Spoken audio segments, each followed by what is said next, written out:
ലൈഫിൽ നമ്മളെല്ലാവരും ഹാപ്പി ആയിട്ടിരിക്കാൻ ആഗ്രഹിക്കുന്നുണ്ട് അല്ലേ? പക്ഷെ ഒരു ചെറിയ കാര്യം നമ്മൾ മനസ്സിലാക്കുന്നില്ല. അതാണ് എക്സ്പെക്ടേഷൻസ്. നമ്മളെല്ലാവരും എക്സ്പെക്ടേഷൻസ് വെച്ചാണ് ജീവിക്കുന്നത് അല്ലേ? പേരൻസിനെ നോക്കിയിട്ട് എക്സ്പെക്ടേഷൻ, എന്റെ പേരന്റ് എന്നെ ഇങ്ങനെ നോക്കും, എന്റെ പാർട്ട്ണർ എന്നെ ഇങ്ങനെ നോക്കും, അല്ലെങ്കിൽ അവൾ അങ്ങനെ ചെയ്തിരുന്നെങ്കിൽ, അവൾ ഇങ്ങനെ ആയിരിക്കണമായിരുന്നു പ്രതികരിക്കേണ്ടത്. ഇങ്ങനെയുള്ള കുറെ എക്സ്പെക്ടേഷൻസ് നിങ്ങൾക്ക് നിങ്ങളുടെ ലൈഫിലില്ലേ? ഈവൻ നമ്മുടെ തന്നെ സെൽഫിൽ നിന്ന് നമ്മൾ എക്സ്പെക്ട് ചെയ്യാറുണ്ട്, ഞാൻ അങ്ങനെ തന്നെ പ്രതികരിക്കണമായിരുന്നു എന്ന്. ഉദാഹരണത്തിന്, അവൻ എന്നെ വിളിക്കുമെന്ന് ഞാൻ പ്രതീക്ഷിച്ചു, അല്ലെങ്കിൽ അവൾ എന്നെ മനസ്സിലാക്കിയില്ലല്ലോ, ഞാൻ ഇത്രയും ചെയ്തിട്ട് അവരെന്നെ അപ്രിഷ്യേറ്റ് ചെയ്തില്ലല്ലോ. ശരിക്കും ഇവിടെയാണ് പ്രോബ്ലം തുടങ്ങുന്നത്. എക്സ്പെക്ടേഷൻ നമ്മുടെ ലൈഫിൽ നമുക്കുണ്ടെങ്കിൽ ഡിസപ്പോയിന്റ്മെന്റ് 100% ഷുവറാണ്. നമ്മൾ ഒരു കാര്യം ചെയ്യുമ്പോൾ റിട്ടേൺ എക്സ്പെക്ട് ചെയ്യാറുണ്ട് അല്ലെ? റെസ്പെക്ട് എക്സ്പെക്ട് ചെയ്യുന്നു, ലവ് എക്സ്പെക്ട് ചെയ്യുന്നു, സപ്പോർട്ട് എക്സ്പെക്ട് ചെയ്യുന്നു. പക്ഷേ നമ്മൾ മനസ്സിലാക്കാത്തൊരു കാര്യം, എല്ലാവരും യൂണീക്കാണ്. ഓരോ മനുഷ്യനും ഓരോരോ രീതിയിലാണുള്ളത്. നമ്മൾ വിചാരിക്കുന്നത് പോലെ തന്നെ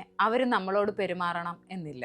എല്ലാവർക്കും നമ്മുടെ മനസ്സറിയാൻ കഴിയില്ല. എല്ലാവർക്കും നല്ല, ശരിക്കും പറഞ്ഞാൽ ആർക്കും.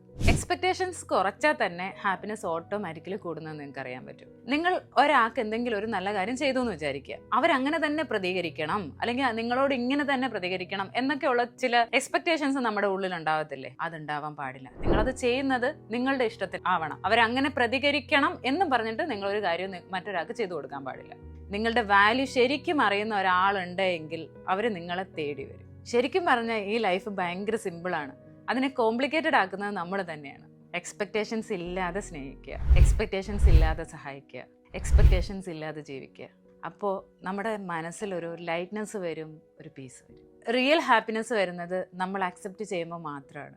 കൺട്രോൾ ചെയ്യാൻ കഴിയാത്ത കാര്യങ്ങൾ വിട്ടുകൊടുക്കുമ്പോഴാണ്. അതായത് നമ്മൾ എക്സ്പെക്ടേഷൻ കുറച്ചാൽ തന്നെ ഹാപ്പിനെസ് വരും, നമുക്ക് ഒരു പീസ് ഓഫ് മൈൻഡ് കിട്ടും, എല്ലാം കിട്ടും. ഈ ഒരു കോൺസെപ്റ്റിനെ പറ്റിയിട്ടുള്ള നിങ്ങളുടെ അഭിപ്രായം താഴെ കമൻറ്റ് ചെയ്യുക. അതുപോലെ ഇതുപോലുള്ള യൂസ്ഫുൾ വീഡിയോസിനെ ചാനൽ സബ്സ്ക്രൈബ് ചെയ്യുക. Thank you so much.